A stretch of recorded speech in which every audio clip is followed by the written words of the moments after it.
नमस्कार, मी भाग्यश्री आणखी एका नवीन ब्लॉगमध्ये तुमचं मनापासून स्वागत करते. कसे आहात तुम्ही सर्वजण? मी आशा करते की तुम्ही सर्वजण मस्त आणि मिळत असाल. तर हा पाडव्याच्या आदल्या दिवशीचा रात्रीचा ब्लॉग आहे. तर या दिवशी मी थोडं शूट केलं होतं. तर जोराचा पाऊस चालू झाला होता आमच्याकडं. म्हणलं आता उद्या पाडवा आहे आणि पाऊस तर असाच चालू राहिला तर कसं होणार. तर रात्रभर झाला आणि त्याच्यानंतर दुसऱ्या दिवशी सकाळी उजडलं होतं. तर आज आहे आता म्हणजे पाडव्याच्या त्या दिवशी मी काय केलं, रात्रीच्याला हरघाटी बनवली होती. तर गॅसचा जर प्रॉब्लेम तो मला सांगितलंच की इकडं गॅस भेटत नाही आहे. त्याच्यामुळे एकच फक्त गुढीसाठी हार करावा म्हटलं तर तेच करण्यासाठी घेतलेलं आहे मी. इथं साखर साखरेचा एकतरी असा पाक करून घेतला मी आणि त्यामध्ये थोडंसं इनो टाकलं आणि आपली जे हार आहे तो साखरेचा तो तयार करून घेतलेला आहे मी. तर एकच हार बनवला. इकडं काय हार काय विकत भेटत नाही, आपल्या इकडं सगळं म्हणजे विकत भेटतं, इथं भेटत नाही. तर मग एक हार करून घेतला तेवढाच मी आणि त्याच्यानंतर मग करून फ्रीजमध्येच ठेवून दिला मी. कारण असं तर तो काय हे म्हणजे सेट होईल म्हणलं फ्रीजमध्ये आणि दुसऱ्या दिवशी आपल्याला यूज करायचा होता. तर आता हा दुसऱ्या दिवशीची सकाळ आहे पाडव्याच्या दिवशीचं. तर फुलांना पण छान फुलं आलेली होती, मोगऱ्याची त्याचबरोबर झेंडूची वगैरे. तर तीच सगळी फुलं काढून घेतली मी आधी सकाळीच लवकर उठले होते मी.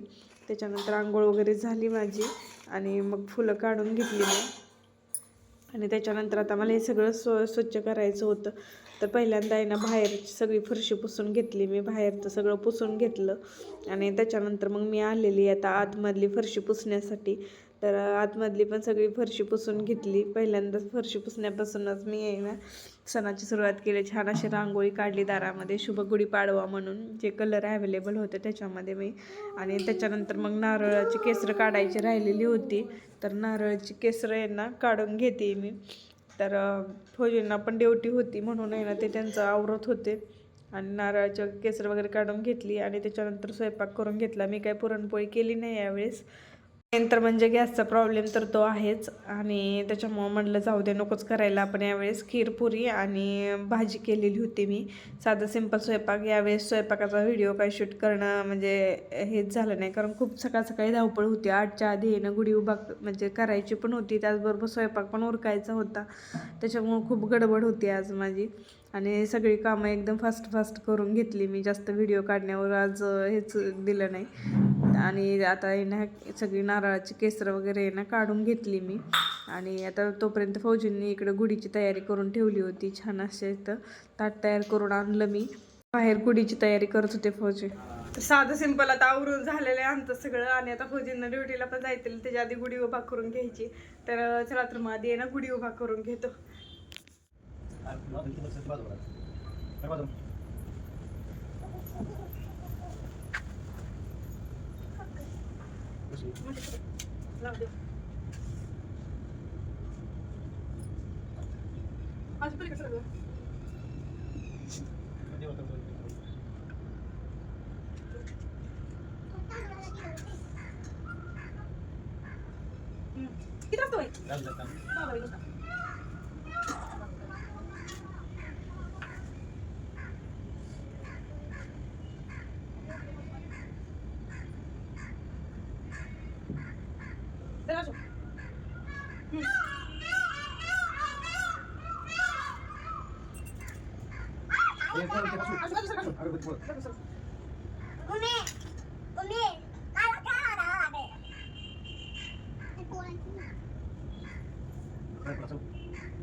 तिथं ठेवा गुढीला आधी डाळ ती बी ठेवा.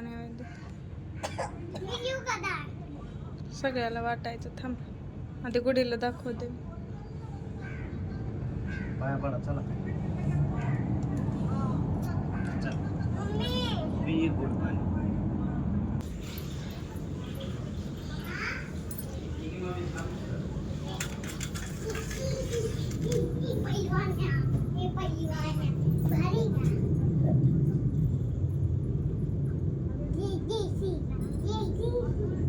तर असंच साध्या सोप्या पद्धतीने ना आम्ही गुढीपाडवा साजरा केलेला आहे. तर आता गुढी आपली हे बघा इथं उभा केलेली आहे.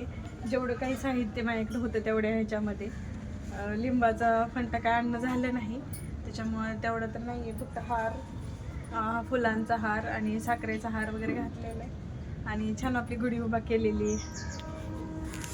हे बघा असं दाखवते.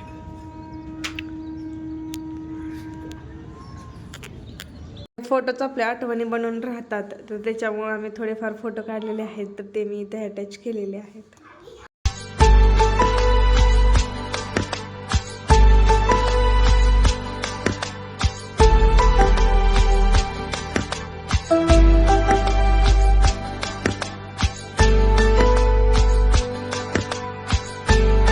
कसा वाटला व्हिडिओ नक्की कमेंट करून सांगा मला, आणि चॅनलवर जर नवीन असेल तर सबस्क्राईब करायला विसरू नका.